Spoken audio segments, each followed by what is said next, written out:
Hello YouTube. Today I wanted to talk to you all about the tier system on All Engelhard. And what I mean is the website, allengelhard.com.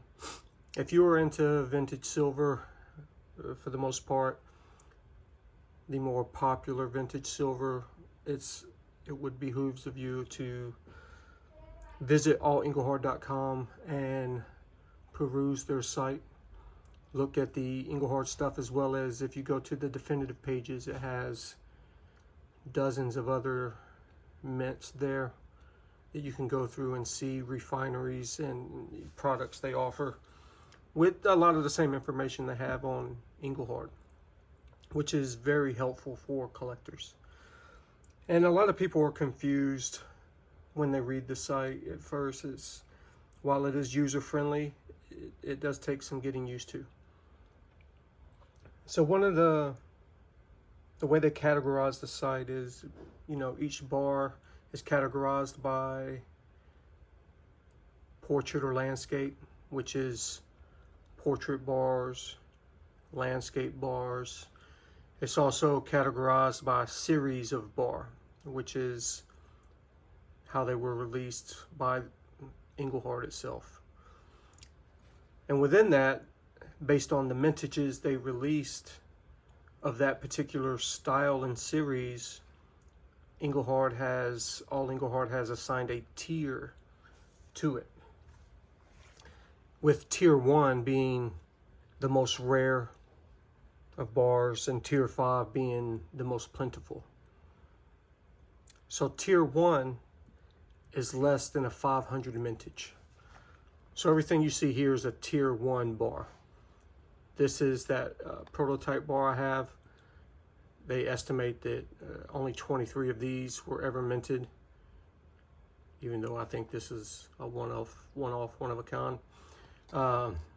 This is a 3rd series American landscape bar, and 500 of these were minted,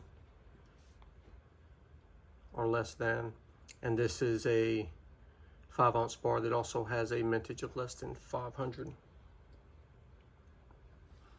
Tier 2 is any bar that falls under the category of less than 5,000 minted. So more than 500, less than 5,000 falls into this category. And so there were about 750 of these made, and these two just fit the bill at 5,000. So these are considered tier 2 ingots. Tier 3 is anything over 5,000 and anything less than 20,000. So like this London Engelhard has a mintage of 7,000. Once again, I don't think there's that many, and I'll talk about that a little bit later. And this has a mintage of about 18,000, these W bars that were refined in California. And so then we move to tier 4, which is anything over 20,000 but less than 75,000. And these waffle back bars fall into that category. And these waffle back bars, they have a mintage of about 50,000. And so anything over 75,000 and anything over 75,000 is considered a tier 5 bar. And so like these cast bars have a mintage of like 450,000. These pilaf bars that are very, very popular, they're not necessarily very, very rare. There's about a 200,000 mintage on these. And so that when you see people that have Engelhards, they usually either have one of these two. And these are tier 5 Engelhard bars. Now, I will say, just kind of for context, all the tier 1 bars from Engelhard in existence, total mintage of all tier 1 bars is less than 25,000 total. I think it's 24,500. So of all tier 1 ingots in existence from Engelhard, you're less than 25,000 total. And if you think about that, that is extremely rare. So the chance to get a tier 1 bar is a great opportunity. Tier 2, there's less than 165,000 of these in existence. Once again, that is a very low number when you're talking about mintages of silver. And keep in mind, more silver eagles were minted and sold in October 2014, that's 1 month, than all Engelhard bars ever produced. So in 1 month, there was more American Eagles minted and sold, not just minted, but minted and sold, than all Engelhard bars ever produced. And you see the premium that are on American Eagles. Engelhards are far, far more rare. And the reason for that is the mintages that Engelhard gives you on the site is solely based off decades of research they've done on the serial numbers themselves and the series, the runs of series.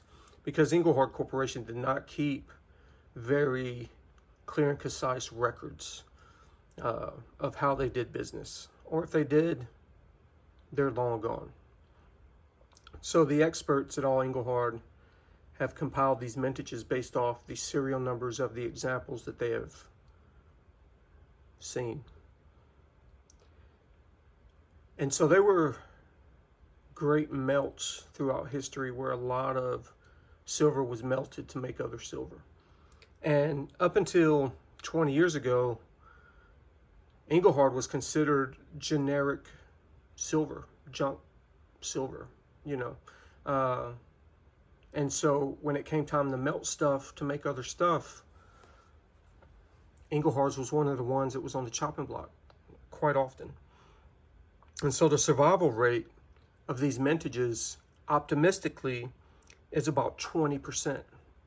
So that means if there is a mintage of this bar of 500, realistically speaking, there's probably only 100 of these in existence. But Engelhard, All Engelhard say that that number is probably closer to 10%. So between 50 and 100 bars is probably what exists of these two bars right now. So the mintages you see there, guesstimate optimistically about 20% of that, and that's probably what you have that survived the melts.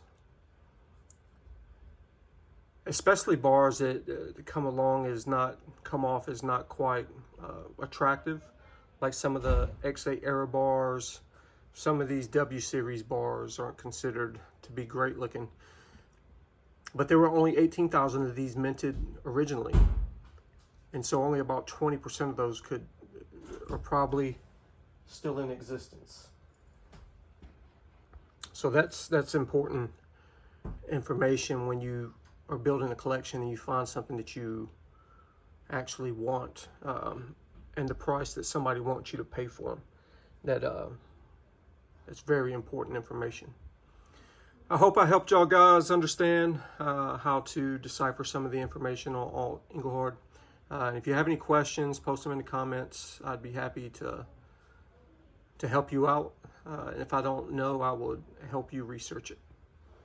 All right, guys. Thanks a lot.